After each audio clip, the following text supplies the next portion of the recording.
everyone, how are you? Today I want to talk about this. I'm sure at this point most people have seen the trailers for the film that's coming out on June 3rd, Me Before You by Jojo Moyes, and the trailer basically breaks your heart anytime you watch it.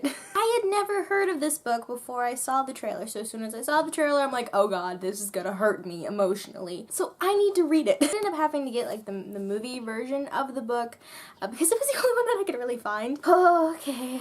I think that the cast for this film was perfect. So excited to see the film because here's the deal. He made me cry as Finnick Odair, and now he's gonna make— I just smudged my nail polish. That's so depressing. He made me cry as Finnick Odair. He's going to make me cry as Will Traynor. This will contain spoilers for the book.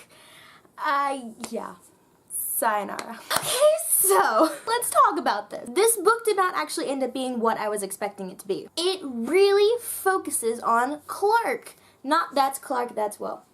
It's really more of like coming of age, except she's like 29 or 30. So it's not exactly coming of age, but it's more of that type of story. It's about her finding herself and realizing what she really wants out of life and him helping her figure that out. And I wasn't expecting that. I was expecting the story to really just be all about him, which granted I would have liked, of course, but I really loved this take on it where, you know, someone who goes through this type of situation that she does, that she's able to come out of it on the other side, and that he helped her realize herself. Okay, I'm a notorious book skimmer. Don't get me wrong, reading is like one of my very favorite things to do, but if there is too much description— I'm a big dialogue person. If there's too much description, and if it goes page after page after page of no dialogue, and I mean, I understand that's necessary at times, but still, I get bored very easily. I did not skim this book that much. More toward the end, I'd say I skimmed, but the very beginning, I found it very engaging. Of course, he's got the sarcasm, and he's got the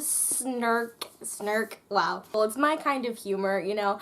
I think that in the trailer, Sam, it looks like he kind of plays it a little bit nicer than how it kind of comes off in the book, which I think is a good thing. He gets really pretty mean sometimes. Basic point of this story is that Clark loses her job. She's living at home. She doesn't really know what she's gonna do with her life. She ends up getting a job as a caregiver. A caregiver to this strapping fine gentleman right there. He does not like her at first. They really don't like each other. They fight, they bicker, they have all these differences, and it's just, then, you know, they start to feel things.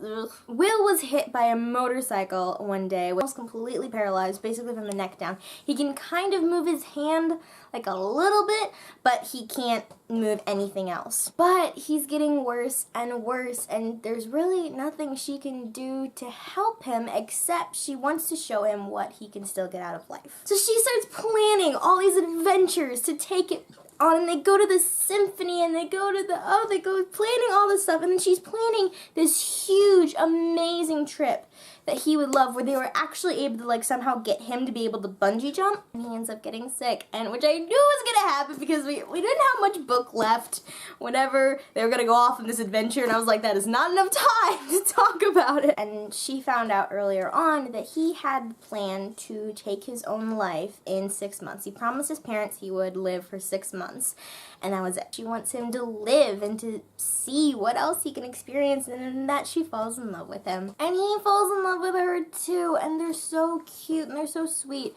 But even after she, you know, confesses that she's in love with him, he tells her that, you know, nothing is going to change his mind. He's still going to go through with it. But what's really interesting about this story is that it's dealing with the issue of assisted suicide. And I actually last semester had to do a speech on assisted suicide, and I was pro, and I had to do a debate on it. I actually ended up winning. So it was really interesting to see that take form in a book and how it can actually really affect someone and people. And I didn't cry reading it because I figured what was going to happen. I didn't cry. It was an extremely fast read. I will say that. I felt like, you know, I couldn't do anything until I finished this. I haven't felt that way about a book in a while. So that was really cool. I read it within about 2 days, I think, during finals, which was really smart to start this book during finals. I really, really like this book, and I'm so excited for the film. I have a feeling I may actually even like the film more, just because I think it's a very visual story. So I'm really, really excited for the film, and yeah, that's it. I really liked it. Thank you for watching. I'm gonna go now.